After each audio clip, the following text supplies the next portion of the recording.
하나님의 말씀은 데살로니가 전서 5장 16절에서 18절까지 말씀, 데살로니가 전서 5장 16절에서 18절까지 말씀, 신약성경 333쪽입니다. 말씀을 제가 봉독하겠습니다.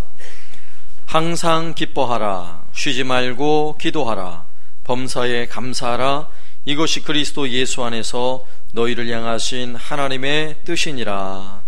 아멘.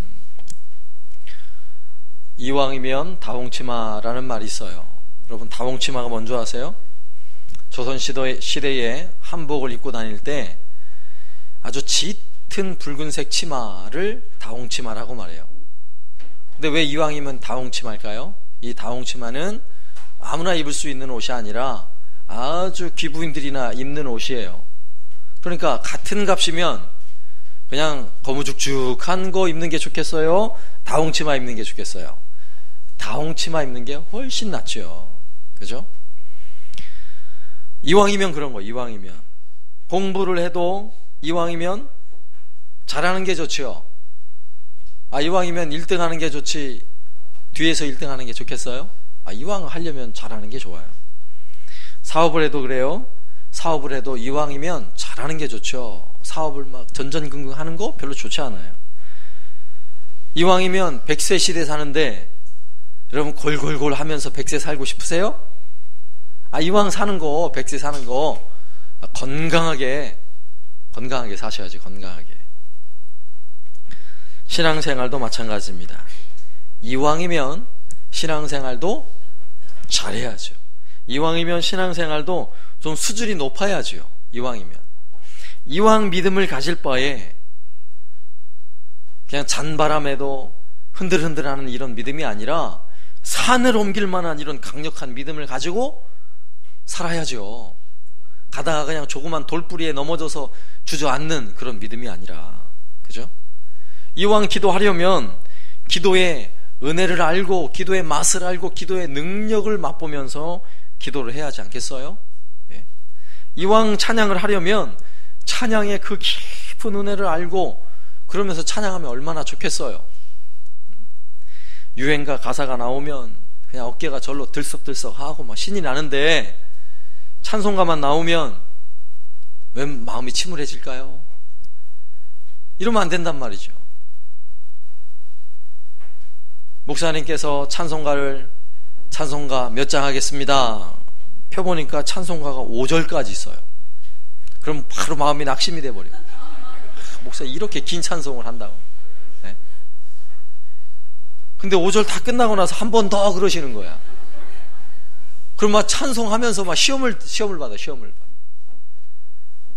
이렇게 신앙생활해서 되겠냐고요. 네?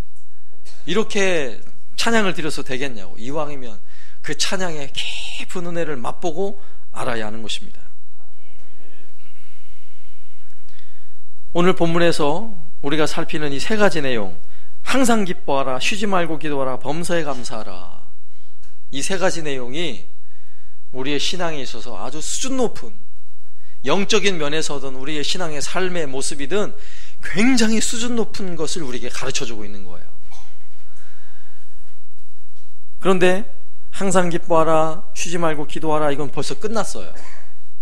제가 지난 특별 새벽기도 마지막 금요일 새벽에 항상 기뻐하라 이 말씀을 드렸고요, 지난 금요 기도회 때 쉬지 말고 기도하라 이 말씀을 드렸어요. 못 들으신 분은 좀 아쉽더라도 할 수 없어요. 그냥 오늘 범사에 감사하라 이것만 들으시면 되는데, 우리의 삶에 잠시의 기쁨은 있어요. 잠시. 그런데 항상 기뻐할 수 있을까요? 성경이 그렇게 말씀한다면 그럴 수 있다는 거예요. 우리가 필요할 땐 기도할 수 있어요. 아주 긴급한 기도 제목이 있어서는 기도할 수 있어요. 밥 먹을 때도 기도할 수 있어요. 그런데 쉬지 않고 기도할 수 있을까요? 쉬지 않고 기도할 수 있어요. 오늘 말씀이죠. 오늘은 범사에 감사하라. 내가 필요한 것에 감사할 수 있어요. 감사할 일에는 감사할 수 있어요. 그런데 범사에, 모든 일에 과연 감사할 수 있을까요? 감사할 수 있습니다. 감사할 수 있어요. 오늘 말씀을 통해 범사에 감사하는 이 신앙에 있어서 우리가 수준 높은 은혜를 경험할 수 있길 바랍니다. 자녀들을 향한 부모의 기대가 어떨까요? 자녀들을 키우는 부모 입장에서는 우리의 자녀들이 다 잘하면 좋죠. 기대감이 있어요. 자녀들에 대한 기대감을 다 내려놓고 그냥 나는 포기했어, 이런 부모는 거의 없어요. 하나님 아버지가 자녀인 우리를 향한 하나님의 기대감이 어떨까요? 하나님의 기대가 오늘 말씀이에요. 너희를 향하신 하나님의 뜻이니라. 예수 그리스도 안에서 우리를 향하신 하나님의 뜻이니라. 이게 뭐예요?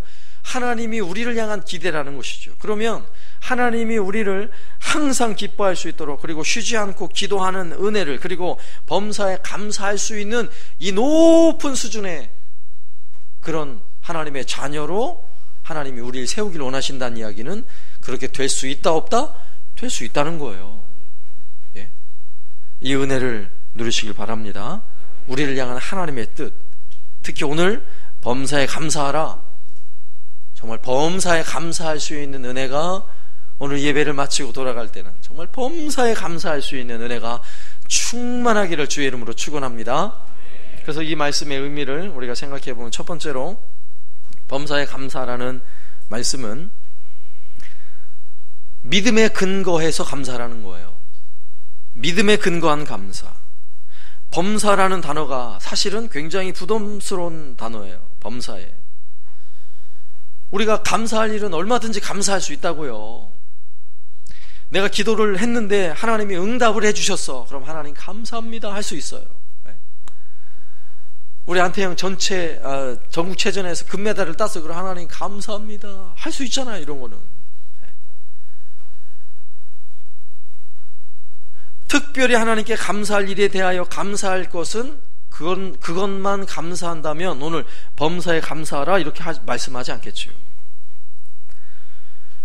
우리의 삶에서 굳이 감사할 수 없는 것, 도무지 감사할 수 없는 것까지도 감사해야 범사에 감사할 수 있는 거예요. 그러면 과연 이것이 가능할까요? 여러분, 욥의 상황을 아시죠? 욥기서에 나오는 욥이에요. 욥이라는 사람은 당대의 의인이고 굉장한 부자였어요. 그런데 하루아침에 망해요. 갑자기 종이 달려와서 주인님 큰일 났습니다. 지금 제가 양을 치다가 돌아왔는데 옆에 있는 다른 부족이 와가지고 종들을 다 죽이고 양을 다 끌고 가버렸습니다. 또 다른 족이 막 달려오는 거예요. 주인님 큰일 났습니다. 소떼를 다 끌고 갔습니다. 그리고 나머지 종들을 다 죽었습니다. 또 종이 하나 또 달려와요. 주인님 큰일 났습니다. 낙타를 다 끌고 가고 우리 종들 다 죽었습니다. 한 날 벌어진 거예요. 한 날. 그리고 있으니까 저 멀리서 또 종이 하나 달려오는 거예요. 욥의 마음이 어떨까요? 도대체 저건 또 무슨 일이야? 엉엉 울면서 달려와서 종이 하는 말이, 주인님 큰일 났습니다. 주인님의 자녀들 10명이 집이 무너지는 바람에 다 지붕에 깔려 다 죽었습니다. 이것이 한날 욥이 들은 정말 불행한 소식이죠. 여러분, 이런 기가 막힌 일이 벌어지면 당장 우리의 입에서 무슨 말이 나올까요? 욕이 나오죠. 에이 세상에. 통곡이 나오죠. 하나님 이럴 수 있습니까? 하나님을 향해 원망이 쏟아져 나오는 게 정상이죠. 그런데 우리가 알듯이 욥은 어떻게 고백을 해요? 욥기서 1장 21절에 보면, 이르되 내가 모태에서 알몸으로 나와 싸운즉 또한 알몸이 그리로 돌아가올지라. 주시니도 여호와시오 거두시니도 여호와시오니 여호와의 이름이 찬송을 받으실지니이다 하고, 이 모든 일에 욥이 범죄하지 아니하고 하나님을 향하여 원망하지 아니하니라. 사실 욥이 이렇게 행동하고 있는 것 자체도 우리는요 너무 신기하죠. 와, 정말 어떻게 저렇게 고백할 수 있을까? 나 같으면 어땠을까? 나 같으면 어땠을까요? 정말 원망 불평 안 나왔을까요? 그런데 욥처럼 도무지 감사할 수 없는 상황에서 하나님을 향해 오히려 감사할 수 있는 이런 사람이 있더라고요. 이런 사람이 정말 있어요. 정말 신앙으로 보면, 영적인 면에서 보면 정말 수준이 높은 사람이죠. 근데 이걸 누가 이런 모습을 기대하고 계시는 거예요? 하나님께서 우리 모두에게 이런 신앙인으로 살아가길 원하신다고요. 이것이 하나님의 뜻이라고요. 근데 이것으로 끝나지 않았어요. 욥의 몸에도 심각한 건강에 문제가 생겼습니다. 온몸이요, 머리끝에서 발끝까지 종기가 나고 고름이 나고 가려워서 견딜 수가 없는 것입니다. 사람처럼 안 보이죠. 괴물처럼 보이겠죠. 온몸에 진물이 나서 기왓장으로 온몸을 긁으면서 살고 있는 그 욥에게, 그를 바라보고 있는 욥의 부인의 마음은 어땠을까요? 여러분이 그 자리에 부인으로 남편을 바라보고 있다고 생각해 보세요. 기가 막힐 일이죠. 욥의 부인이 욥에게 다가와서 이야기를 합니다. 하나님을 욕하고 죽어라. 성경은 죽어라 그러는데 우리식으로 표현하면 하나님 욕하고 되자 그랬을 거 아니겠어요? 그런데 그런 부인의 말에 욥이 또 이렇게 대답해요. 욥기 2장 10절. 그가 이르되 그대의 말이 한 어리석은 여자의 말 같도다. 우리가 하나님께 복을 받았은즉 화도 받지 아니하겠느냐 하고 이 모든 일에 욥이 입술로 범죄하지 아니하니라. 할렐루야. 정말 욥은 멋진 신앙을 가지고 있는 것입니다. 하나님 우리에게 이런 감사를 요구하시는 거예요. 범사에 감사라는 표현이 바로 이것입니다. 당연한 것에만 감사하는 것이 아니라 내가 감사할 수 없는 것까지도 감사할 수 있어야 돼요. 그런데 그 감사는 이게 의지로 되겠어요? 이거 하고 싶다고 이 일이 되겠냐고요? 아니에요. 믿음으로 가능한 것입니다. 믿음이 없이는 불가능해요. 그래서 이 고난 중에, 역경 중에도 하나님의 이름을 부르며 진정한 감사를 드릴 수 있는 사람은 정말 확실한 믿음의 사람이에요.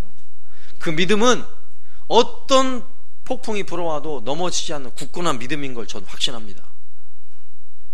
욥의 믿음이 바로 그런 믿음이에요. 하나님 우리에게 그걸 원하시는 거예요. 그런 굳센 믿음으로 하나님을 향해 얼마든지 어떤 상황에서도 범사에 감사할 수 있기를 원하시는 것입니다. 우리는 짐 엘리엇 선교사님에 대하여 여러분 잘 아시죠? 자주 들었을 거예요. 그는 29살의 나이에 선교사 동료들과 함께 에콰도르에 있는 아우카 부족이라는 식인 마을에 가서 복음을 전하러 갔다가 그날 창에 찔려 전부 다 죽었어요. 미국에서 난리가 났어요. 이 짐 엘리엇 선교사는 아주 촉망받는 의사였거든요. 의사.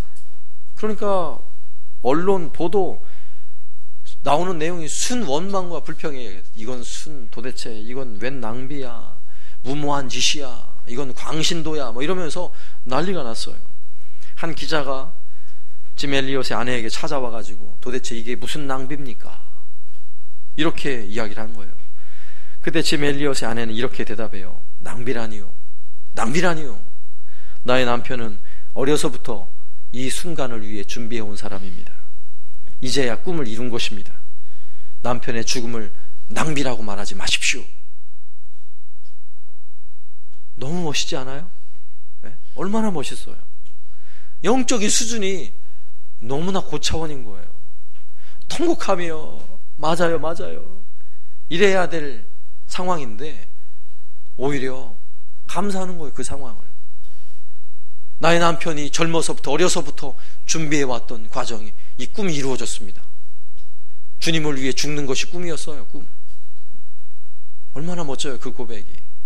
그리고는 짐 엘리엇의 아내가요, 어린 자녀들을 데리고 그 식인 마을로, 남편을 죽인 그 마을로 들어가서 복음을 전하잖아요. 그래서 그 마을이 다 복음화 됐어요. 하나님은 절대로 실패가 없는 분이세요. 우리 인생에는 내가 실패한 것 같고 망한 것처럼 여겨질지 모르지만 하나님이 볼 때는 다르다고요, 그것이. 그래서 그 믿음에 근거하면 감사할 수 있는 것입니다. 이런 끔찍한 일을 당해도 지금 엘리엇과 같이 이런 어처구니 없는 일처럼 보이는 상황이 내 눈앞에 펼쳐졌다 할지라도 하나님을 신뢰한다면, 하나님의 살아계심을 내가 믿는다면 감사할 수 있는 거예요. 어떤 고통의 상황이 밀려와도 원망, 불평이 나오는 게 아니라 오히려 하나님, 나 하나님 신뢰합니다. 하나님 믿습니다. 여러분, 이런 감사는 믿음이 없이는 불가능한 거예요. 우리 안에 그런 믿음이 있는 줄로 믿습니다. 그 믿음의 근거에서 범사에 감사할 수 있기를 바랍니다. 두 번째는요, 이 범사에 감사라는 것은 하나님께 대한 감사를 표현하라는 말이에요. 표현하라. 감사한데 아무런 감사를 표현하지 않고 있다면 그건 감사가 아니에요. 마음으로는 늘 감사하죠. 별로 감사하지 않고 있다는 거예요. 감사는 마음에만 머물 수 있는 것이 아닙니다. 우리의 삶에 하나님이 베푸신 놀라운 은혜가 오늘 예배를 통해 우리는 하나님께 감사의 모습으로 드려지는 거예요. 오늘 우리의 예배의 기본 정신이 뭔지 아세요? 감사예요. 감사. 감사하지 않으면 오늘 우리의 예배 하나님 받지 않아요. 감사해요. 오늘 우리의 찬양 속에도 감사가 담겨져 있는 것이고, 기도할 때도, 오늘 말씀을 들을 때에도, 우리가 하나님께 예물을 드릴 때에도 하나님을 향한 감사의 마음이 기본인 것입니다. 그러면 우리가 하나님께 감사하는 여러 가지 것 중에 우리의 감사를 표현할 수 있는 정말 중요한 또 하나의 내용이 있는데, 그게 뭔지 아세요? 헌금이에요. 하나님께 예물을 드리는 것 대단히 중요하죠. 원래 하나님을 향한 예배에서 예물이 빠지면 참된 예배가 아니에요. 그래서 과거에는요, 지금은 딱 한 번 헌금하잖아요. 예배 시간에 주일 요 11시 예배, 이 예배만 헌금을 하는데, 제가 어린 시절에도 보면 수요일날도 헌금했어요. 수요일날에도 구역예배 해도 구역예배 때 다 헌금했어요. 왜? 예배의 요소에는요, 하나님을 향한 감사의 예물이 빠져버리면 제대로 된 예배가 아닌 거예요. 근데 요즘은 예배 때마다 헌금하라 그러면 다들 너무너무 부담스러워가지고 교회가 그걸 못해요. 못해. 제가 부목사로 지내던 서현교회 있을 때, 거기는 이 낮 예배를 3번을 드려요. 1부, 2부, 3부 똑같은 예배를 3번을 드려요. 그러면 설교를 하시는 목사님은 3번의 예배에, 거기는 헌금 시간에 헌금 바구니를 이렇게 돌리면서 헌금을 하는 그런 구조인데, 헌금 시간에 3번 헌금을 다 하시더라고요. 3번을. 그리고 제가 하도 궁금해가지고 물어봤어요. 목사님께. 아니, 예배를, 똑같은 예배를 3번 드리는데 3번을, 헌금을 3번씩이나 다 할 필요가 있습니까? 라고 제가 물어봤어요. 일부러, 의도적으로. 그랬더니 이렇게 말씀하시더라고요. 예배를 3번 드리는데 3번 다 헌금할 수 있는 게 얼마나 감사한 일이냐 그러더라고요. 예배를 3번 드리는데 내가 3번 다 헌금을 하는 게 얼마나 감사한 일이냐 그러셨어요. 그래서 그때부터 저는 이 감사, 하나님을 향한 헌금에 대해서 다시 생각해서, 아, 맞아, 내가 하나님을 향해 조금이라도 더 드릴 수 있는 것에 감사해야겠구나. 조금이라도 내가 어떤 기회를 만들고 어떤 구실을 만들어서 하나님께 감사하고 하나님께 드릴 수 있는 것이 얼마나 행복하고 기쁜 일이에요. 여러분이 일상에서 서로의 관계 속에서도 정말 고맙고 감사한 사람에게 내가 감사를 표현할 수 있는 기회를 가지는 거 좋은 일이잖아요. 얼마나 감사한 일이에요. 하나님을 향한 감사가 바로 그런 거예요. 그리고 제가 이 한사랑교회 오기 한 3년 전에 서현교회가 작정헌금을 했어요. 예배당 본당 리모델링을 하는데, 기억이 잘 안 나는데 그때 한 20억인가 30억인가 필요한 걸로 생각이, 한 20억 정도 된 것 같아요. 그래서 작정헌금을 하는데, 부목사 시절에 제가 뭐 재산이 있어요, 뭐가 있어요, 뭐 작정헌금을 하면 얼마나 하겠어요. 그런데 그래, 하나님께 드릴 수 있는 기회, 드리는 것이 이게 얼마나 기쁜 일인가 생각을 하고 아내와 상의를 했어요. 그리고 정말 제가 할 수 없는 헌금을 작정했어요. 엄청 부담스럽게 작정을 하고 헌금을 했어요. 얼마 했을까요? 궁금하죠? 1,000만 원을 했어요.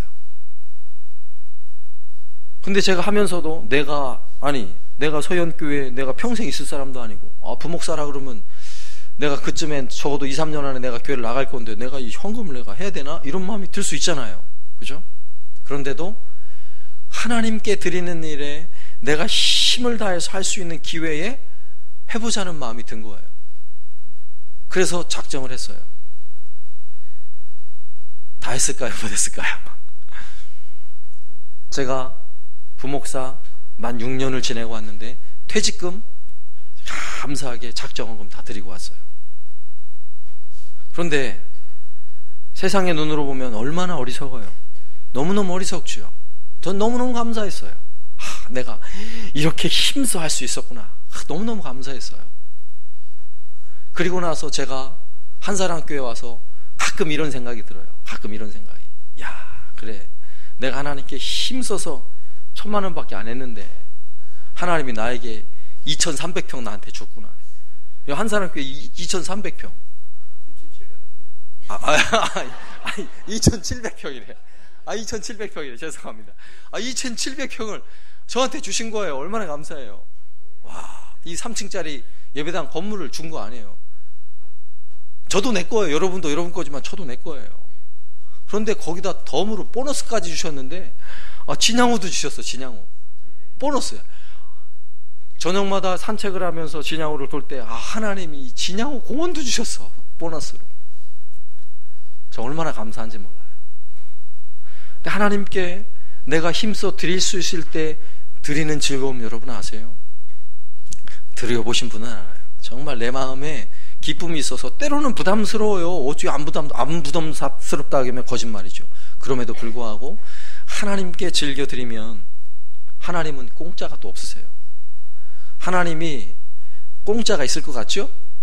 여러분 부모님이 어린 자녀들이 열심히 용돈 모아가지고 엄마 선물이에요 하면서 생일 선물 딱 갖다 주면 이거 꽃이다. 내가 요거 싹 해. 다음에 또 뭐 이럴 부모가 있어. 아니에요. 용돈 올려주는 게 당연한 거 아니에요? 뭐 사고 싶은 거 있으면 그거보다 더한 거도 사주고 싶은 게 부모 마음이에요. 하나님 마음도 똑같은 것입니다. 사실 우리 한사랑교회가 건축원금은 처음으로 작정을 하고 오늘 광고를 하는데 솔직히 저는 당회에서 논의를 하면서 고민이 많았어요. 참 경기도 어렵고 교회 성도들의 형편도 넉넉하지가 않은데 그냥 예산을 쪼개서 한번 해볼까라는 생각도 가졌는데 그게 아니더라고요. 여러분께 기회를 드려야 돼요. 하나님께 감사할 수 있는 정말 감사의 즐거움, 하나님을 향해 내가 감사를 정말 드리고 표현할 때 주시는 은혜와 그 즐거움을 가져보셔야 돼요. 가져보셔야 돼요. 우리가 다음 주일은 또 추수감사주일 아니에요. 여러분 늘 절기가 올 때마다 부담스러우세요? 네? 부담스럽죠? 웬 절기가 이렇게 많은지. 우리나라는 설하고 추석밖에 없는데 교회는 절기가 사절기. 웬 절기가 이렇게 많은지. 막 부담을 가지시는데 부담 갖지 마시고요. 감사할 수 있는 기회를 오히려 감사하시라고요. 감사할 수 있는 기회가 있어서 얼마나 감사해요. 그리고 부담을 가지시면서 특별한 절기인데도 별로 많이도 안 하면서 부담스러워 하시대 보니까. 네? 특별한 감사의 시간이 되면요. 여러분 특별히 감사하세요. 특별히. 그래서 기준을 한번 제가 정해봤어요. 어떻게 해야 특별한 절기에 특별한 감사를 드릴 수 있을까? 저는 이러면 좋겠어요. 내가 하나님께 드리는 11조만큼의 특별한 감사를 드리면 참 좋겠어요. 저도 그걸 위해 노력하고 있어요. 그게 부담스러우신 분은 여러분이 집안 식구들 함께, 온 식구들이 함께 모여서 외식비 정도면 되겠어요. 온 집안 식구 함께 모여서 외식할 때 비용으로 드는 금액 있잖아요. 특별한 감사의 기간이니까 내가 그 정도는 하나님께 드리겠다 이런 마음을 가지고 드리면 참 좋겠어요. 그리고 그것도 부담스러우신 분은 하지 마세요. 부담이 안 되는 선에서 그냥 감사하는 마음으로 할 수 있는 만큼 그냥 하세요. 그러면 돼요. 헌금은 절대로 억지로 하시면 안 돼요. 눈치 보고 하시면 안 돼요. 감사하는 마음으로 하세요.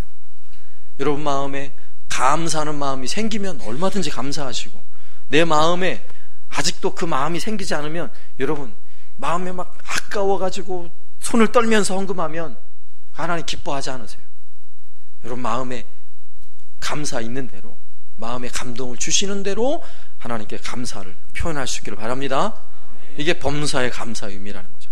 세 번째는, 범사에 감사하는 것은 범사에 감사하라 하나님의 뜻이다 라고 말씀하잖아요. 그러면 거기에는 어떤 의미가 담겨 있냐면, 감사하면 할수록 더 큰 감사거리를 주겠다는 약속인 거예요. 하나님 뜻이라고 말씀하셨잖아요. 범사에 감사하라, 하나님의 뜻이다. 그리고 하나님이 여러분의 것을 다 빼앗기 위해서 이렇게 말씀하는 게 아니겠죠. 하나님의 마음은 더 많은 것을 주기 위함이에요. 감사할 때 우리 하나님께 감사로 하나님을 영화롭게 한다는 사실 우리는 믿습니다.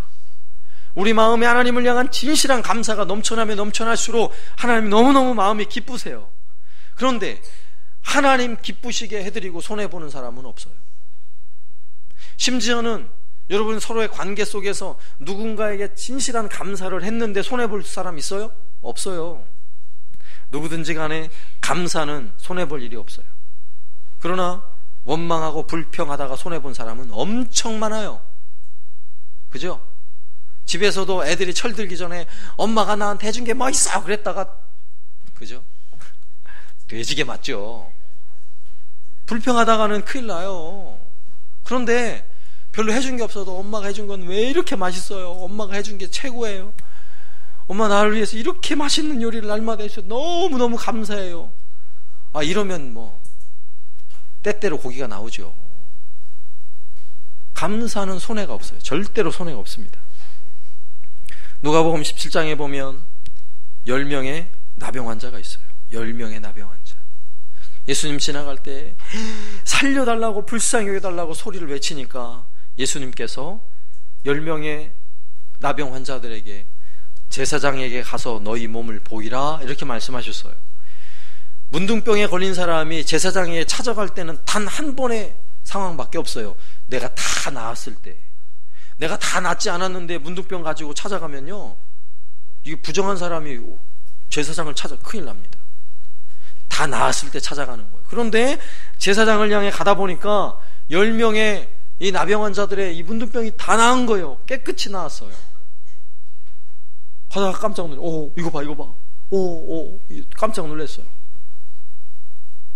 그때에 그 중에 한 사람, 사마리아 사람 한 사람만 예수님께 달려온 거예요.